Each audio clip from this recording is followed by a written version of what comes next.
श्री गणेशाय नमः। अथ ऋणहर महागणपति स्तोत्रम्। ॐ स्मरामि देवदेवेश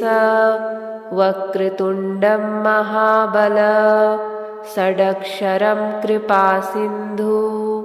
नमामि ऋणमुक्तये महागणपतिं देवं महासत्त्वं महाबलं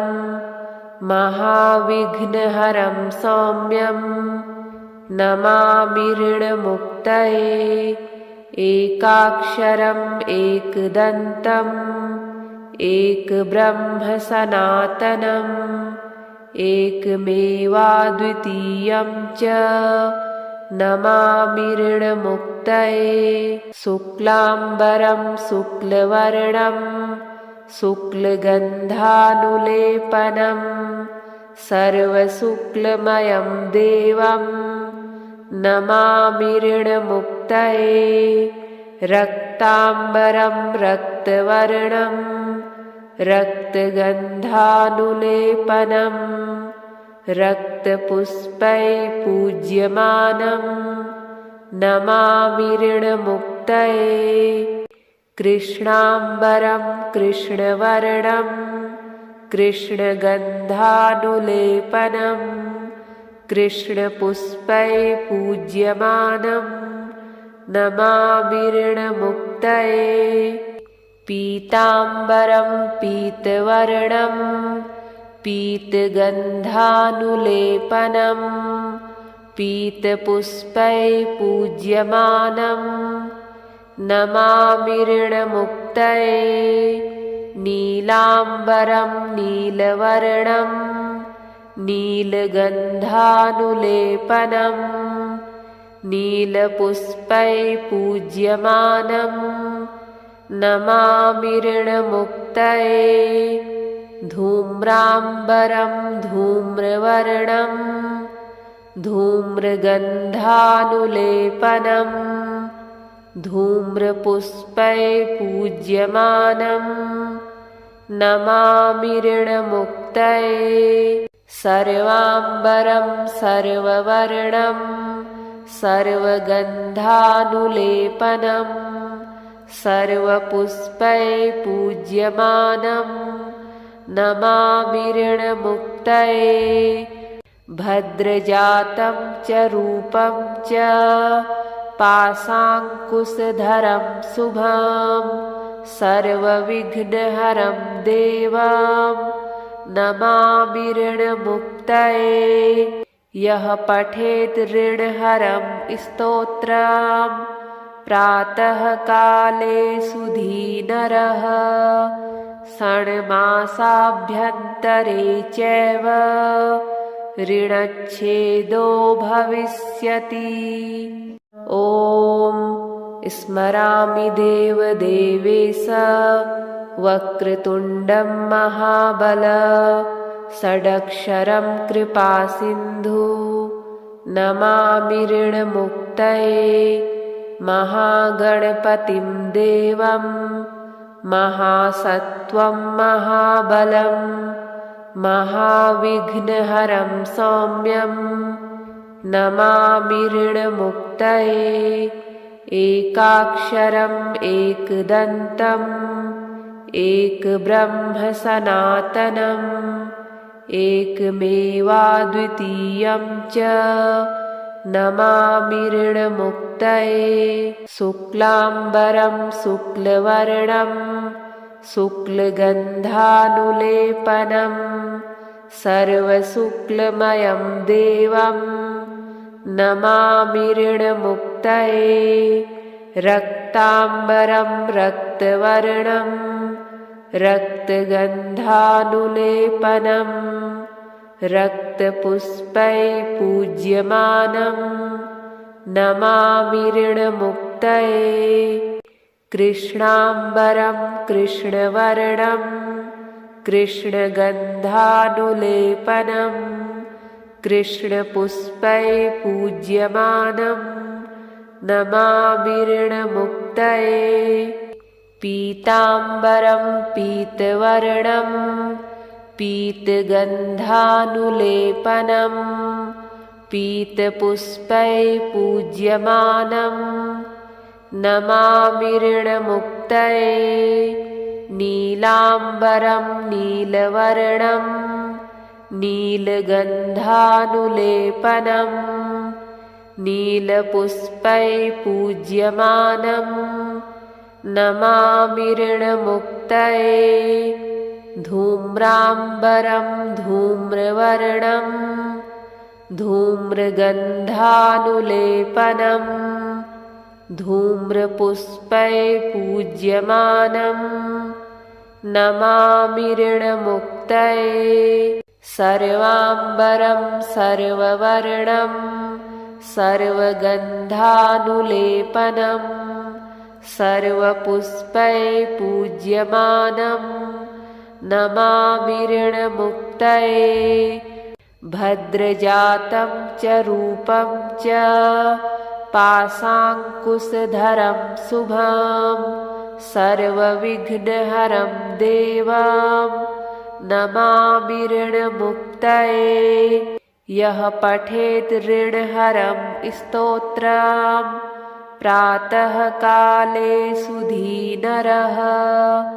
षण्मासाभ्यन्तरे चैव ऋणच्छेदो भविष्यति। ॐ स्मरामि देवदेवेश वक्रतुण्डं महाबल षडक्षरं कृपासिन्धु नमामि ऋणमुक्तये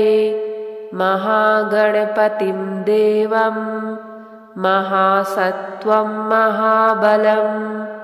महाविघ्नहरं सौम्यं नमामि ऋणमुक्तये एकाक्षरम् एकदन्तम्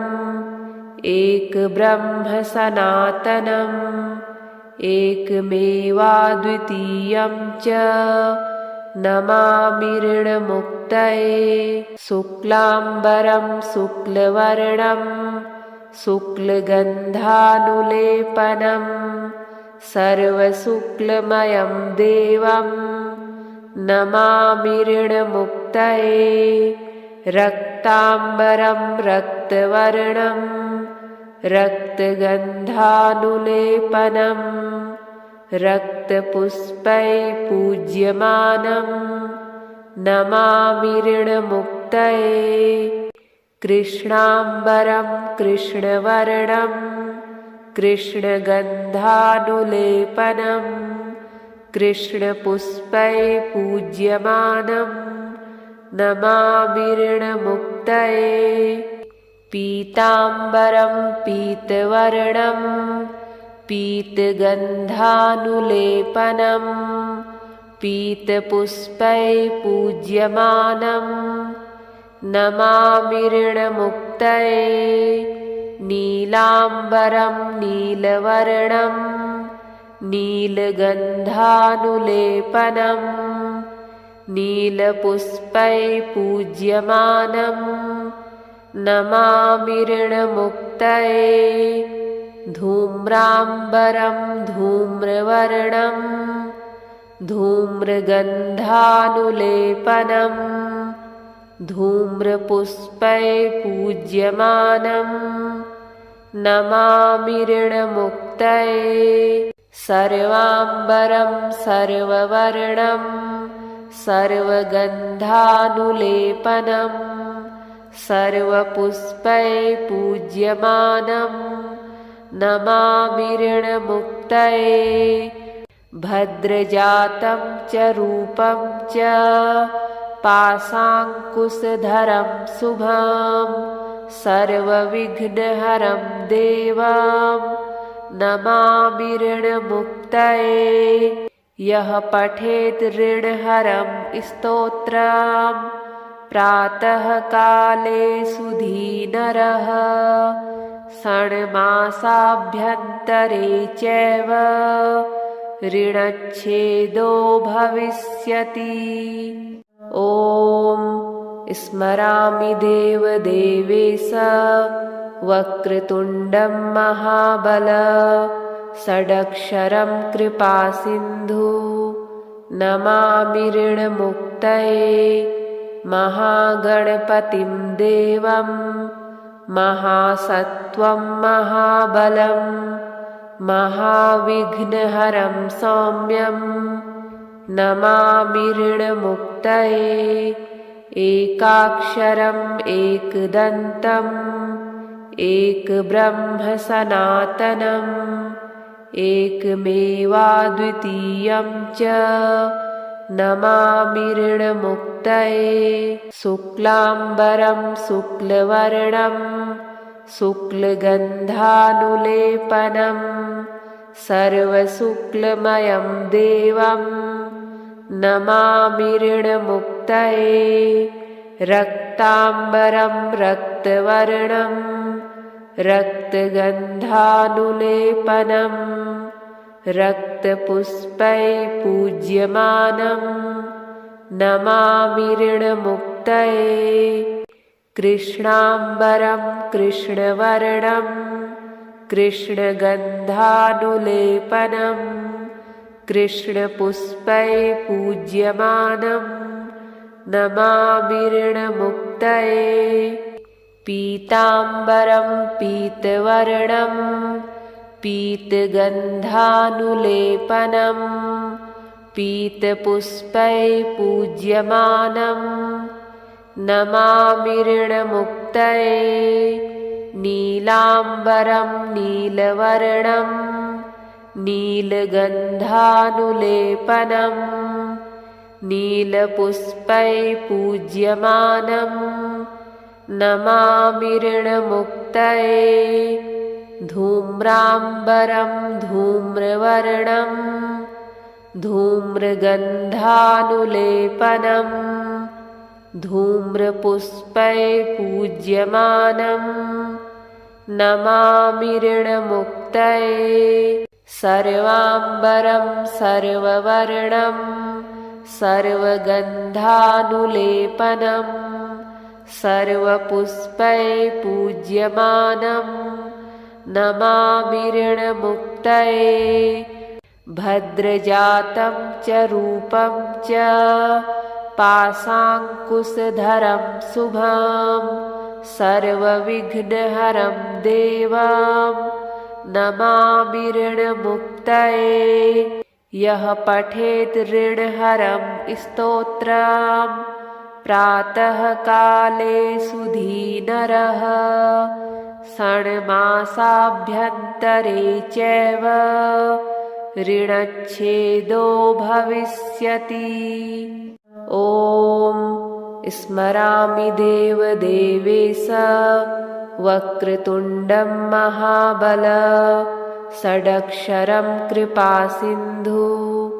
नमामि ऋणमुक्तये महागणपतिं देवं महासत्त्वं महाबलं महाविघ्नहरं सौम्यं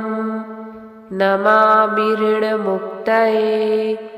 एकाक्षरम् एकदन्तम् एकब्रह्म सनातनम् एकमेवाद्वितीयं च नमामि ऋणमुक्तये शुक्लाम्बरं शुक्लवर्णं शुक्लगन्धानुलेपनं सर्वशुक्लमयं देवं नमामि ऋणमुक्तये रक्ताम्बरं रक्तवर्णं रक्तगन्धानुलेपनं रक्तपुष्पैः पूज्यमानं नमामि ऋणमुक्तये कृष्णाम्बरं कृष्णवर्णं कृष्णगन्धानुलेपनं कृष्णपुष्पैः पूज्यमानं नमामि ऋणमुक्तये पीताम्बरं पीतवर्णं पीतगन्धानुलेपनं पीतपुष्पैः पूज्यमानं नमामि ऋणमुक्तये नीलाम्बरं नीलवर्णं नीलगन्धानुलेपनं नीलपुष्पैः पूज्यमानं नमामि ऋणमुक्तये धूम्राम्बरं धूम्रवर्णं धूम्रगन्धानुलेपनं धूम्रपुष्पैः पूज्यमानं नमामि ऋणमुक्तये सर्वाम्बरं सर्ववर्णं सर्वगन्धानुलेपनं सर्वपुष्पैः पूज्यमानं नमामि ऋणमुक्तये भद्रजातं च रूपं च पाशाङ्कुशधरं शुभं सर्वविघ्नहरं देवं नमामि ऋणमुक्तये यः पठेत् ऋणहरं स्तोत्रं प्रातःकाले सुधीनरः षण्मासाभ्यन्तरे चैव ऋणच्छेदो भविष्यति। ॐ स्मरामि देवदेवेश वक्रतुण्डं महाबल षडक्षरं कृपासिन्धु नमामि ऋणमुक्तये महागणपतिं देवं महासत्त्वं महाबलं महाविघ्नहरं सौम्यं नमामि ऋणमुक्तये एकाक्षरम् एकदन्तम् एकब्रह्म सनातनम् एकमेवाद्वितीयं च नमामि ऋणमुक्तये शुक्लाम्बरं शुक्लवर्णं शुक्लगन्धानुलेपनं सर्वशुक्लमयं देवं नमामि ऋणमुक्तये रक्ताम्बरं रक्तवर्णं रक्तगन्धानुलेपनं रक्तपुष्पैः पूज्यमानं नमामि ऋणमुक्तये कृष्णाम्बरं कृष्णवर्णं कृष्णगन्धानुलेपनं कृष्णपुष्पैः पूज्यमानं नमामि ऋणमुक्तये पीताम्बरं पीतवर्णं पीतगन्धानुलेपनं पीतपुष्पैः पूज्यमानं नमामि ऋणमुक्तये नीलाम्बरं नीलवर्णं नीलगन्धानुलेपनं नीलपुष्पैः पूज्यमानं नमामि ऋणमुक्तये धूम्राम्बरं धूम्रवर्णं धूम्रगन्धानुलेपनं धूम्रपुष्पैः पूज्यमानं नमामि ऋणमुक्तये सर्वाम्बरं सर्ववर्णं सर्वगन्धानुलेपनं सर्वपुष्पैः पूज्यमानं नमामि ऋणमुक्तये भद्रजातं च रूपं च पाशाङ्कुशधरं शुभं सर्वविघ्नहरं देवं नमामि ऋणमुक्तये यः पठेत् ऋणहरं स्तोत्रं प्रातःकाले सुधीनरः षण्मासाभ्यन्तरे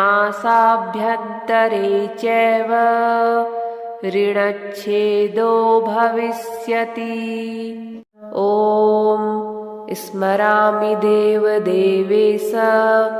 वक्रतुण्डं महाबल षडक्षरं कृपासिन्धु नमामि ऋणमुक्तये महागणपतिं देवं महासत्त्वं महाबलं महाविघ्नहरं सौम्यं नमामि ऋणमुक्तये एकाक्षरम् एकदन्तम् एकब्रह्म सनातनम् एकमेवाद्वितीयं च नमामि ऋणमुक्तये शुक्लाम्बरं शुक्लवर्णं शुक्लगन्धानुलेपनं सर्वशुक्लमयं देवं नमामि ऋणमुक्तये रक्ताम्बरं रक्तवर्णं रक्तगन्धानुलेपनं रक्तपुष्पै पूज्यमानं नमामि ऋणमुक्तये कृष्णाम्बरं कृष्णवर्णं कृष्णगन्धानुलेपनं कृष्णपुष्पै पूज्यमानं नमामि ऋणमुक्तये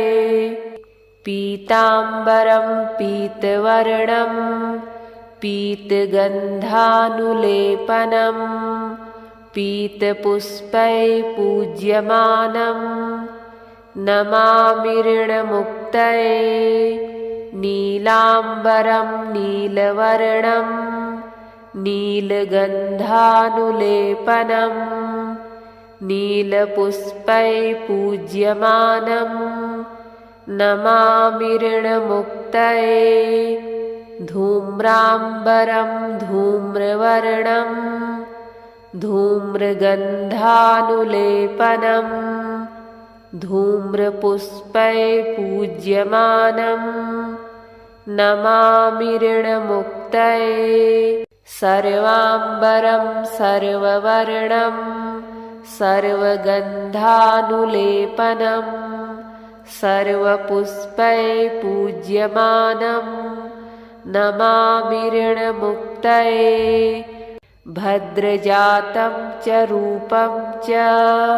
पाशाङ्कुशधरं शुभं सर्वविघ्नहरं देवं नमामि ऋणमुक्तये यः पठेत् ऋणहरं स्तोत्रं प्रातः काले सुधीनरः षण्मासाभ्यन्तरे चैव ऋणच्छेदो भविष्यति। ॐ स्मरामि देवदेवेश वक्रतुण्डं महाबल षडक्षरं कृपासिन्धु नमामि ऋणमुक्तये महागणपतिं देवं महासत्त्वं महाबलं महाविघ्नहरं सौम्यं नमामि ऋणमुक्तये एकाक्षरम् एकदन्तम् एकब्रह्म सनातनम् एकमेवाद्वितीयं च नमामि ऋणमुक्तये शुक्लाम्बरं शुक्लवर्णं शुक्लगन्धानुलेपनं सर्वशुक्लमयं देवं नमामि ऋणमुक्तये रक्ताम्बरं रक्तवर्णं रक्तगन्धानुलेपनं रक्तपुष्पै पूज्यमानं नमामि ऋणमुक्तये कृष्णाम्बरं कृष्णवर्णं कृष्णगन्धानुलेपनं कृष्णपुष्पै पूज्यमानं नमामि ऋणमुक्तये पीताम्बरं पीतवर्णं पीतगन्धानुलेपनं पीतपुष्पै पूज्यमानं नमामि ऋणमुक्तये नीलाम्बरं नीलवर्णं नीलगन्धानुलेपनं नीलपुष्पैः पूज्यमानं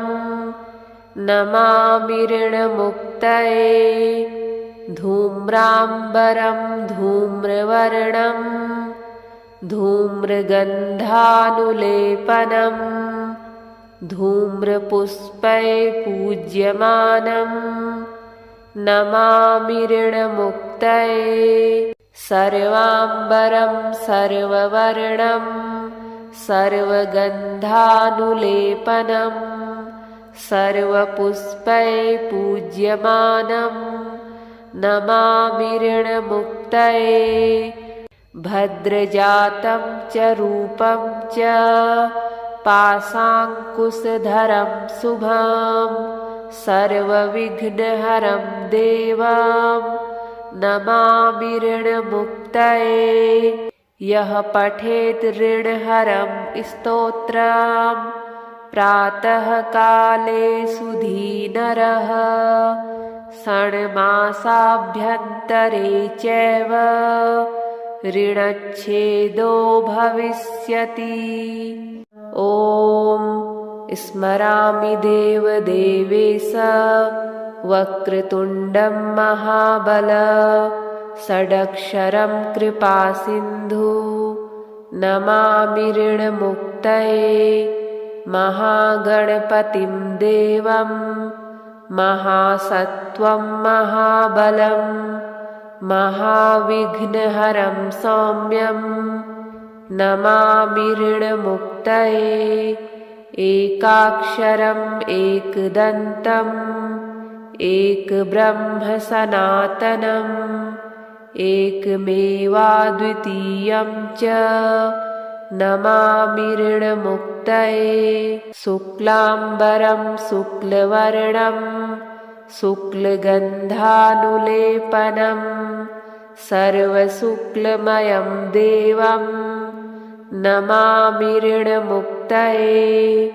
रक्ताम्बरं रक्तवर्णं रक्तगन्धानुलेपनं रक्तपुष्पैः पूज्यमानं नमामि ऋणमुक्तये कृष्णाम्बरं कृष्णवर्णं कृष्णगन्धानुलेपनं कृष्णपुष्पैः पूज्यमानं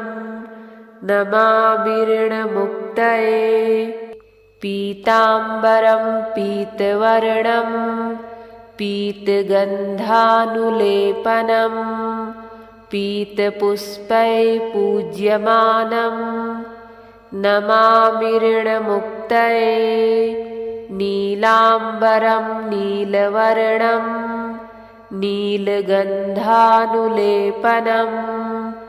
नीलपुष्पैः पूज्यमानं नमामि ऋणमुक्तये धूम्राम्बरं धूम्रवर्णं धूम्रगन्धानुलेपनं धूम्रपुष्पैः पूज्यमानं नमामि ऋणमुक्तये सर्वाम्बरं सर्ववर्णं सर्वगन्धानुलेपनं सर्वपुष्पैः पूज्यमानं नमामि ऋणमुक्तये भद्रजातं च रूपं च पाशाङ्कुशधरं शुभं सर्वविघ्नहरं देवं नमामि ऋणमुक्तये यः पठेत् ऋणहरं स्तोत्रं प्रातःकाले सुधीनरः षण्मासाभ्यन्तरे चैव ऋणच्छेदो भविष्यति। ॐ स्मरामि देवदेवेश वक्रतुण्डं महाबल षडक्षरं कृपासिन्धु नमामि ऋणमुक्तये महागणपतिं देवं महासत्त्वं महाबलं महाविघ्नहरं सौम्यं नमामि ऋणमुक्तये एकाक्षरम् एकदन्तम् एकब्रह्म सनातनम् एकमेवाद्वितीयं च नमामि ऋणमुक्तये शुक्लाम्बरं शुक्लवर्णं शुक्लगन्धानुलेपनं सर्वशुक्लमयं देवं नमामि ऋणमुक्तये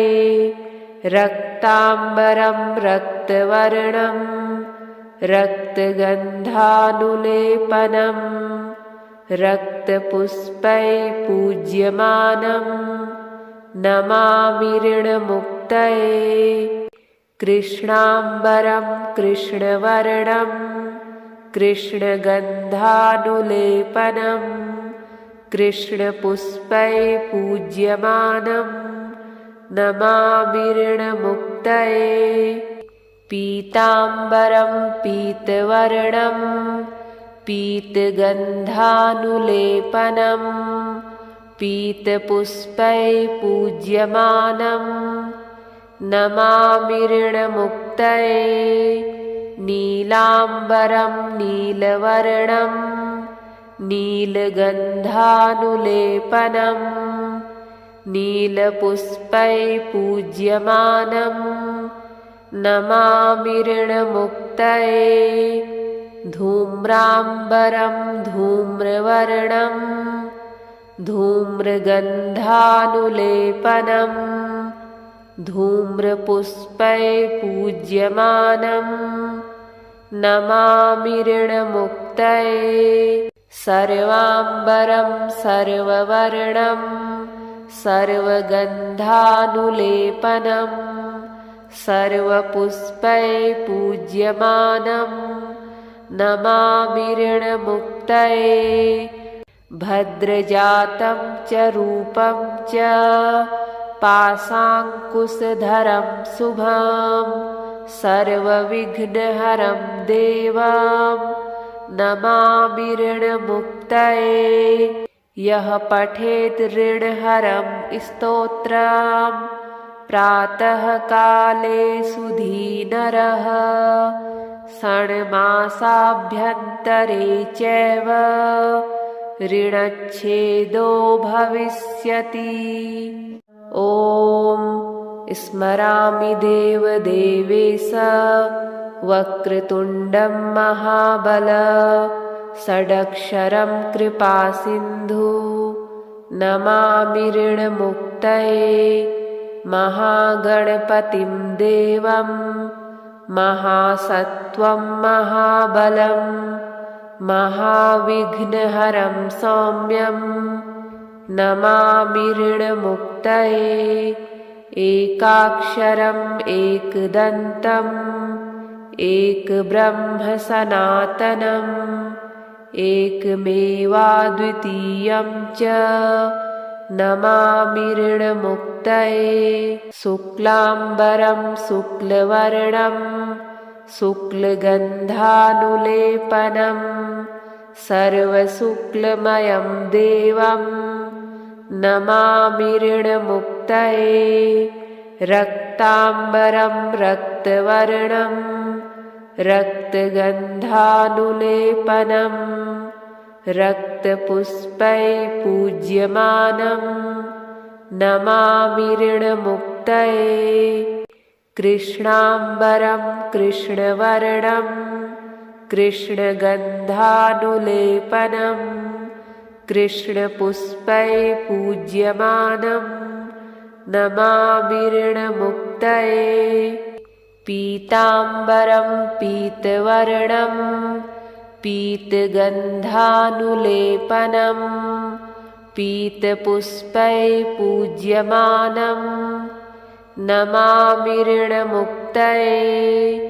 नीलाम्बरं नीलवर्णं नीलगन्धानुलेपनं नीलपुष्पैः पूज्यमानं नमामि ऋणमुक्तये धूम्राम्बरं धूम्रवर्णं धूम्रगन्धानुलेपनं धूम्रपुष्पै पूज्यमानं नमामि ऋणमुक्तये सर्वाम्बरं सर्ववर्णं सर्वगन्धानुलेपनं सर्वपुष्पै पूज्यमानं नमामि ऋणमुक्तये भद्रजातं च रूपं च पाशाङ्कुशधरं शुभं सर्वविघ्नहरं देवं नमामि ऋणमुक्तये यः पठेत् ऋणहरं स्तोत्रं प्रातःकाले सुधीनरः षण्मासाभ्यन्तरे चैव ऋणच्छेदो भविष्यति।